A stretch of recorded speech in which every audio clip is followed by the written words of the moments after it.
Ndugu waandishi wa habari, leo tuna stendi kubwa sana pale wilaya ya Ubungo, eneo la Mbezi.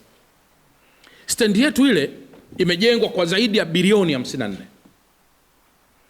Ni stendi ambayo ni bora na pengine kuliko stendi yoyote Tanzania.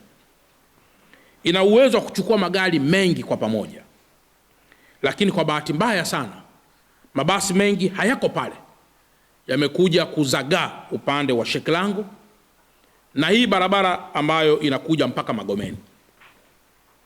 Kwa mujibu wa taarifa za LATRA, zipo kampuni 6 ambazo zilipewa kibali maalum cha cooperate mabasi yao na huduma zao, ikiwa ni pamoja na kujenga stendi ndogo kwenye maeneo kama vile maeneo ya Mazese na maeneo mengineyo.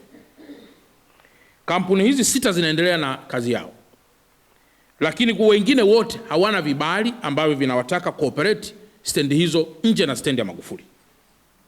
Wito wangu, kuanzia tarehe ya leo, tarehe 11 ya mwezi wa 7 ya mwezi wa 8 2026 mpaka kufikia tarehe 17, yani siku ya Jumatatu, wale wote ambao hawana vibali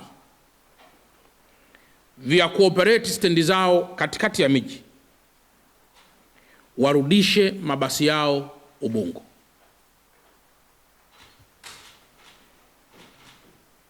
Kwa wale wote ambao hawana vibali vya cooperate stendi hizo katikati ya mji, warudishe mabasi yao stendi ya Magufuli. Mnaweza mkaniuliza swali, sasa itakuwaje? Ukipanda ndege hapa shirika la Tanzania ATCL, na ukapanda pia ndege za Precision, au ukapanda shirika jingine lote lile, unaelekea Kilimanjaro au unaelekea Arusha, ukitua uwanja wa Kia kuna shuttle ambayo inakushato kwenda Moshi au inakushato kwenda Arusha. Lakini ndege haiendi Arusha, kwa maana haitui katikati ya Arusha ama haiendi kutua katikati ya Moshi.